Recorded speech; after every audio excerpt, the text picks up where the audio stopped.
प्यारे साथियों, भाइयों बहनों, आज आपका हमारे इस आनंद के मार्ग में पुनः स्वागत है।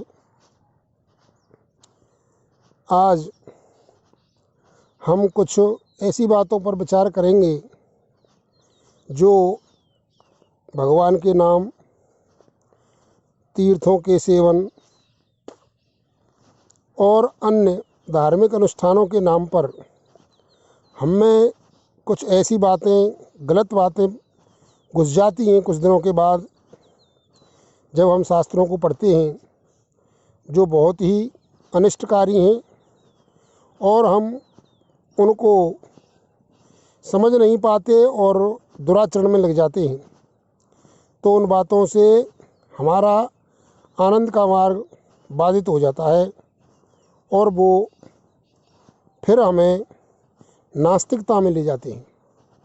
इसलिए मैं चाहता हूं कि आप ऐसी बातों से जागरूक रहें।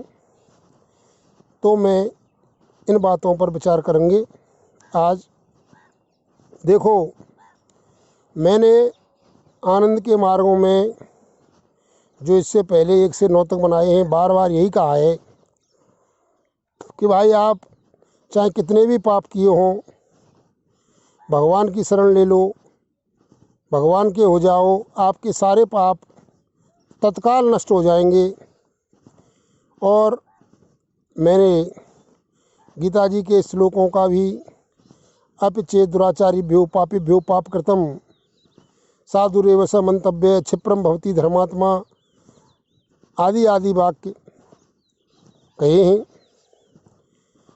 इनका मतलब ये है कि भाई जैसे आपने अब तक अनजाने में पाप किए हैं और अगर आप आज भगवान की तरफ चलते हैं, भगवान की शरणागति लेते हैं, एक श्लोक ये भी बताता हूँ मैं, सर्वधर्मान परित्यज्य माम एकम शरणम व्रज अहमत्वा सर्व पापेभ्यो मोक्षयिष्यामि मा शुचः, कि अगर तू केवल मेरी शरण ले लेता है तो भगवान कहते हैं मैं तुझे सारे पापों से, पाप पुण्यों से मुक्त कर दूंगा। तो ऐसी बातों को जब भक्त लोग बहुत दिन तक सुनते हैं और उनमें संसार की कामनाएं रहती हैं, विशेषकर रजोगुणी कामनाएं, तो वो इन बातों के या फिर कहते हैं कि भाई भगवान के नाम में सभी पापों को नाश करने की शक्ति होती है, या गंगा जी में स्नान करते हैं तो सारे पाप नष्ट हो जाते हैं, या फिर तीर्थों का सेवन करते हैं, परिक्रमा लगाते हैं, या कहीं दर्शन करते हैं बिहारी जी के या दूसरे मंदिरों में जाकर के, तो पाप नष्ट हो जाते हैं। ये बातें एकदम सही हैं, लेकिन यहाँ हम इस भ्रांति में न रहें कि भाई हम जानबूझ करके पाप करें। बहुत से भाई समझ लेते हैं कि भाई अनंत जन्मों के पाप तो भगवान की शरण लेने से ही नष्ट हो जाते हैं, तो अब हम पाप कर लें और फिर भगवान की शरण ले लेंगे। अब हम अमुक पाप कर लें और भगवान के इतने करोड़ नाम जप लेंगे, इतनी मालाएं कर लेंगे, अथवा गंगा जी में स्नान करके आ जाएंगे, अथवा फलाना पाठ करा देंगे, अथवा फलानी परिक्रमा दे के आ जाएंगे, फलाने देवी देवता का दर्शन कर लेंगे, या इतना ब्राह्मणों को भोज करा देंगे, या हवन सामग्री से यज्ञ कर देंगे। इस बात को गांठ बांध लो।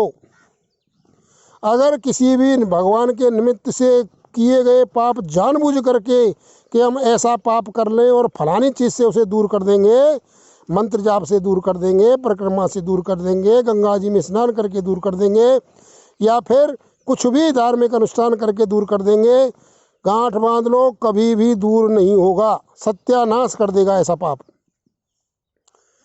भगवान कहते हैं कि अनजाने में तुम पर अब तक गलतियां हो गई हैं, तो उनको मेरी शरण में आने पर मैं माफ़ कर सकता हूँ, लेकिन ये नहीं कि मेरे नाम पर ही और तुम पाप करो। देखा जा रहा है आज के युग में कि भाई भगवान का नाम पढ़ लेते हैं कि भाई भगवान का नाम पतित पावन है, भगवान का नाम पाप को नाश करने वाला है, भगवान का नाम ये है, लेकिन उसका जो चालाक लोग हैं, जिनकी बुद्धि में रजोगुण तमोगुण भरे हुए हैं, साधना तो वे करते नहीं हैं, सीधे ही राम उस पर आ जाते हैं कि फल मिलेगा ऐसा। तो भगवान उनके लिए मना कर रहे हैं कि भाई ऐसा कदापि नहीं हो सकता कि जो जानबूझ करके पाप करें।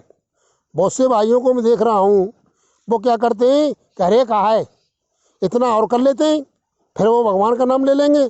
बहुत से भाई कहीं से डकैती डाल लाते हैं, चोरी कर लाते हैं। भाई क्या है 2 करोड़ की चोरी की, भाई 50 लाख दान कर देंगे, अथवा तो 10 लाख दान कर देंगे। क्या है, अरे भगवान कोई कुठैत नहीं है, भगवान ठगों के सरदार नहीं है जो कि तुम इतना चोर लाओ, इतना डकैती डाल लाओ, इतना पाप कर लो और इतना दान कर दो और वो बस माफ़ हो जाएगा। ऐसा कभी नहीं हो सकता, महा भयंकर दंड लगेगा। सामान्य लोग जो पाप करेंगे उनको पाप का फल मान लो 100 रुपये है, 1000 रुपये वो ही लगेगा। लेकिन जो भगवान के नाम पर पाप करेंगे उनके पाप वज्रलेप हो जाएंगे, छूटेंगे नहीं, और पाप भी अनंत होना लगेगा। इस बात को गांठ बांध लो, चाहे कोई धार्मिक आदमी हो चाहे अधार्मिक आदमी हो, शास्त्रों का ये सार है। इस सार को अगर वो नहीं समझ पा रहा है तो मैं भगवान की कृपा से आपको बता रहा हूँ आज, क्योंकि मैं इस बात में प्रचार कर रहा हूँ, तो ये प्रचार भी मेरा करना ज़रूरी है कि इस बात को न समझें कि भाई बार बार ये कह रहा है कि भाई कोई भी पाप किया हो तो माफ़ कर देंगे, भगवान पाप कर किया है तो माफ़ कर देंगे। लेकिन ऐसे पाप को कि जानबूझ करके पाप करें कि भगवान माफ़ कर देंगे, कभी भी माफ़ नहीं होगा। शास्त्र कहते हैं ऐसा पाप वज्रलेप हो जाएगा। वज्रलेप समझ रहे हो, वो किसी भी प्रायश्चित से छूटेगा नहीं, चाहे आप कोई भी प्रायश्चित कर लेना। फिर इसलिए जानबूझ करके अगर पाप करोगे तो वो माफ़ नहीं होगा। इस उदाहरण को नॉर्मल में आप समझ लो, जैसे आप किसी कोई बच्चा है बॉल से खेल रहा है या ईंट से खेल रहा है और किसी को अचानक ईंट लग जाती है, कोई रास्ते से निकल रहा है, यार तुम ही निकल रहे हो किसी रास्ते से, कोई बच्चा ईंट से खेल रहा है और उसकी ईंट आपकी खोपड़ी में लग जाती है, आपकी खोपड़ी फूट जाती है। अब पता पड़ता है कि भाई बच्चे ने जानबूझ करके नहीं दी, आपको अचानक, वो तो खेल रहा था, उसको आपको लग गई। समझ में आ रहा है? तो आप कहते हो भाई गलत काम किया है, लेकिन यहाँ नहीं खेलना चाहिए था, लेकिन कोई बात नहीं है, आज के बाद यहाँ मत खेलना। और कोई वही बच्चा या फिर कोई दूसरा बच्चा आपको सूत बांध करके फलाना आ रहा है, उसकी खोपड़ी फोड़नी है मुझे, और फिर कह देंगे कि भाई हम तो ऐसे ही कर रहे थे, तो उसको पता पड़ता है कि भाई इसने तो जानबूझ करके खोपड़ी फोड़ी है मेरी। तो कहने का मतलब है वो उसे कभी क्षमा नहीं करेगा। ये तो हमारे लौकिक बातें हैं। अगर भगवान तो इतने, शास्त्रों में कहा है कि भगवान का हृदय इतना कोमल है कि कोमल मतलब फूल से भी ज़्यादा कोमल है और कठोर वज्र से भी ज़्यादा है। भाई आप देख रहे हो कि भाई किसी कुत्ते को आप देख, तो कुत्ता है बेचारा और उसकी खोपड़ी में घाव पड़े हुए आप देख रहे हो, तो भगवान के तो वो भी बच्चा है, लेकिन भगवान वहाँ इतना कठोर है कि उसने ऐसे पाप किए थे कि उसके कीड़े पड़ रहे हैं और आप देखते हो रोजाना का आपका अनुभव है, अरे सड़ा हुआ कुत्ता आ रहा है, भगाओ भगाओ। वो बेचारा कहीं ठहर भी नहीं सकता, बदबू मारती है, कीड़े खिलौला रहे हैं, लेकिन वो भी तो भगवान का ही पुत्र है। भगवान उसे, इतना कठोर हृदय है भगवान का, इस बात को ध्यान रख लो कि उस कुत्ते को चैन नहीं लगती, कोई खाने की तो क्या चलती है, कोई उसको रुकने नहीं देता। ओ सड़ा हुआ कुत्ता चैन देखो, कहते वार भगाओ भगाओ उसको। तो कहने का मतलब ये है कि भाई साहब, अगर आप जानबूझ करके और ये सोच करके पाप करोगे, कोई गलत काम करोगे कि भाई क्या है भगवान तो ऐसे ही हैं, इतना नाम ले लेंगे, इतना गंगा जी चले जाएंगे, इतनी परिक्रमा दे देंगे, फलाना पाठ करा लेंगे, रामायण का पाठ करा लेंगे, भागवत करा देंगे, वहाँ कुएँ पे पानी भरवा देंगे, प्याऊ लगवा देंगे, धर्मार्थ में सेवा कर देंगे, फलाने स्वामी जी को दे देंगे, कुछ नहीं होगा, कुछ नहीं होगा। ये गांठ बांध लें, इस बात को बिल्कुल गांठ बांध लें कि कोई भी आदमी, हम देखते हैं बहुत से भाई साधु हो गए या फिर भागवत की कथा कहने लग गए या फिर चेला चेली बनाने लग गए और फिर उनसे ही गलत काम कर रहे। क्यों? कि जो बात मर्म की है, जो शास्त्रों का रहस्य है, वो तो उन्होंने समझा नहीं। उन्होंने समझ लिया भाई ये काम बहुत बढ़िया है, भाई भगवान का नाम भी लेंगे, नाम राम का नाम पेट का धंधा, और नहीं करे सो मूर्ख अंधा। इसका वो अर्थ लगा लेते हैं कि भाई शास्त्रों को पढ़ेंगे, भागवत की कथा करेंगे, अथवा कोई भी गलत काम करेंगे, वहाँ पैसे भी आएंगे, लोग पूजेंगे भी और भगवान का नाम भी लेंगे, और फिर गलत काम भी हो जाएगा तो कोई बात नहीं है, भगवान तो माफ़ कर ही देंगे। ऐसे गलत काम किए हुए, ऐसी विचारधारा रखे हुए, कान खोल कर सुन लो, वज्रलेप हो जाएगा, वज्रलेप हो जाएगा। उसको कोई माफ़ नहीं कर सकता, कोई भी नहीं कर सकता। बहुत ही कुगत हो जाएगी आपकी, कोई नहीं है तुम्हारा बचाने वाला। इसलिए मैं इस बात का आप लोगों को आज ज्ञान करा रहा हूँ, आपको आगाह कर रहा हूँ कि इस भ्रांति में नहीं रहे कि भाई ये तो बार बार ऐसे कह रहे हैं शास्त्रों में कि भगवान माफ़ कर देते हैं, करोड़ों जन्मों के पापों को भगवान के सन्मुख होते हैं। तुलसीदास जी ने पहले कहा है, वो मैंने बताया था कि सन्मुख होए जीव मोह जब ही, और जन्म कोट अगर नाश हूँ तब ही। भगवान की शरण लेते ही करोड़ों जन्मों के पापों को भगवान नष्ट कर देते हैं।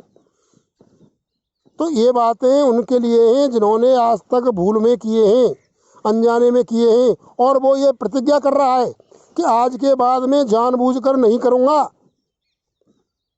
बात समझ में आ रही है? अगर सरकार को जच जाती है, यहाँ भी नॉर्मल देख लो कि कोई भी डकैत है, वो सरेंडर करना चाहता है, खूंखार है, अनेकों हत्याएं की हैं उसने, और वो कह दे कि भगवान आज से कि भाई सरकार या फिर राष्ट्रपति जी या फिर कोई भी जो उनको सरेंडर करा रहा है, आज के बाद मैं कोई भी गलत काम नहीं करूँगा, तो सरकार भी कहती है चलो कोई बात नहीं है, ये आदमी सुधरना चाह रहा है। लेकिन कोई यूँ कहे कि भाई अब फिर मैं आकर के और फिर सरेंडर कर दूंगा और फिर मार के आ जाता हूँ और फिर सरेंडर कर दूंगा, तो बताओ कोई लौकिक सरकार भी ऐसा नहीं करती। लेकिन भगवान जिसकी सृष्टि अनंत ब्रह्मांडों में है, पता नहीं कितनी ऐसी पृथ्वियाँ हैं, कोई गिनती नहीं, साइंस भी नहीं खोज पा रही है, तो आप समझ लो उसको चलाने वाला भगवान अगर ऐसे पाखंडियों को सहारा करेगा, ऐसे पाखंडियों की मदद करेगा, ढोंगियों की मदद करेगा, दम्भियों की मदद करेगा, तो फिर तो सृष्टि चल रही, फिर तो सृष्टि नहीं चलेगी। तो फिर कहने का मतलब मेरा ये है कि भगवान उनको जो सुधरना चाहते हैं, जो गलत रास्ते पर भटके हुए थे वो अब सही रास्ते पर आना चाहते हैं, उनके लिए हैं ये बातें। लेकिन जो इनका दुरुपयोग करना चाहते हैं उनके लिए ये बातें नहीं हैं, कभी नहीं है, कभी नहीं है। इसलिए मैं आज आपको इन बातों को बता रहा था। सब जानते हैं वैसे इन बातों को, लेकिन सूक्ष्मता से बाई चांस आप नहीं जानते हो, इसलिए मैं इस बातों को बता रहा था। बहुत से लोग भ्रांति में रहते हैं कि भाई अमुक काम कर लेंगे, भाई कोई बात नहीं, गलत हो गया तो इसका वो प्रायश्चित है, गंगा जी स्नान कर लेंगे, इतने ब्राह्मणों को भोजन करा देंगे, इतनी परिक्रमा लगा देंगे, अमुक पाठ करा देंगे। ऐसी भ्रांति में नहीं रहे, इतने मंत्रों का जाप कर लेंगे तो वो हमारा पाप दूर हो जाएगा। निमित्त से ऐसे किया गया, जानबूझ करके किया गया पाप, राम के नाम के सहारे, धार्मिक अनुष्ठानों के सहारे, गंगा जी के सहारे या किसी भी पुण्य कार्य के बदले में किया गया पाप कभी नहीं छूटता, कभी नहीं छूटता। और एक बात और बता देता हूँ, अगर आप तीर्थ में जा रहे हैं, अगर आप किसी पवित्र स्थान पर जा रहे हैं, अगर आप मंदिर में जा रहे हैं, तो वहाँ पर अगर आप पाप करते हैं वो भी अनंत गुना होता है। अगर आप नॉर्मल जगह पर पाप कर रहे हैं, उसकी अपेक्षा तीर्थ में किया हुआ पाप करोड़ों गुना अधिक होता है। अगर आपने अनजाने में कोई पाप कर दिया है तो भगवान कहते हैं कि वो तीर्थ में जाकर के धुल जाता है। तीर्थ में धुलते सभी अन्य जगह के पाप, और तीर्थ पाप देते सदा कोटि गुना संताप। उसका यही अर्थ है कि भाई अगर आपने अनजाने में कोई पाप कर दिया है तो आप कोई भी काम करके, तीर्थ यात्रा करके, देव दर्शन करके, गंगा जी स्नान करके, भगवान की शरण ले, भगवान की शरण तो लास्ट में सबसे बड़ी है ही है, तो सारे पाप नष्ट हो जाते हैं। लेकिन आप तीर्थ में तो पाप को धोने जा रहे हैं और फिर ये भाई तीर्थ में ही पाप कर लेते हैं, बहुत से चले जाते हैं परिक्रमा में और वहाँ को कर्म करते हैं। तो ये बात गांठ बांध लो, तुम परिक्रमा करने नहीं जा रहे, तुम अपना सत्यानाश करने जा रहे हो। बहुत से वहाँ चोरी कर लेते हैं, बहुत से वहाँ और दूसरी गलत काम करते हैं। तो आप समझ रहे हैं क्या करते हैं वहाँ। ऐसे स्थानों पर अगर पाप करोगे तो वो नॉर्मल स्थान से, साधारण स्थान से करोड़ गुना पाप लगेगा वहाँ। तो इन बातों पर भी विचार करें, कोरी कल्पना ही नहीं समझें कि भाई ये तो वैसे ही है, ये वैसे ही है तो वो भी वैसे ही है। पाप भगवान के नाम से दूर होते हैं, हकीकत है, हकीकत है। भगवान की शरण लेने पर सारी चीज़ें दूर हो जाती हैं, हकीकत है। कोई भी पाप नहीं रहता, कोई भी पुण्य भी नहीं रहता। तब भगवान के हो गए, आपका यहाँ कोई है नहीं तो पाप भी नहीं है, पुण्य भी नहीं है। लेकिन अगर आप भगवान के नाम की आड़ लेकर के और कुकर्म करोगे तो वज्रलेप हो जाएगा, छूटेगा नहीं। इन बातों को ध्यान रखें। और जो मैंने बताया है, भगवान की शरण लें और पापों को छोड़ने के लिए पूरी ताकत लगाएं। मैंने इससे पहले जो 9वां भाग बताया था आनंद का मार्ग पार्ट 9, तो उसमें बताया था भाग 9 कि भाई आप नंबर 1 तो भगवान की प्रार्थना करें, मैं भगवान का हूँ और मेरा भगवान के अलावा कोई नहीं है, मीरा जी की तरह कह दें।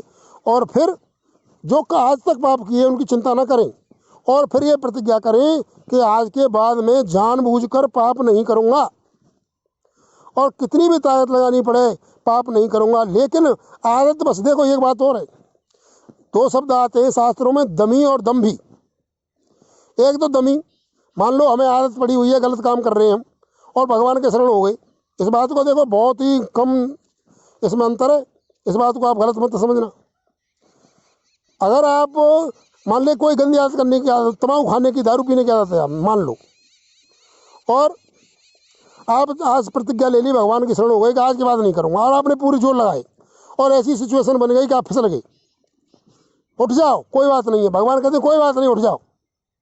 आपको घृणा है कि भाई मैं करना नहीं चाहता लेकिन हो गया, भगवान मेरी गलती है, तो भगवान कहते कोई बात नहीं, टेंशन मत लो, गिर गए कोई बात नहीं, तम्बाकू खा ली कोई बात नहीं, कोई भी गलत काम कर लिया कोई बात नहीं, लेकिन उठो। और एक बात यह है कि मैं दूसरों को चूतिया बना रहा हूँ और भीतर से ये इच्छा है कि पाप करके क्या परेशानी है, भगवान माफ़ कर देंगे, तो ये दम्भ है और वो दम है। शास्त्रों में एक शब्द आता है दम और दूसरा आता है दम्भ। दमी और दम्भी, इन दोनों में ज़मीन आसमान का अंतर है। एक तो ये है कि भाई उसको पुरानी आदत पड़ी हुई है गलत काम करने की और वो छोड़ना चाहता है, लेकिन पुराने संस्कार बस, पुरानी आदत इतनी बिगड़ेल है उसकी कि वो उसको छोड़ नहीं पा रहा है।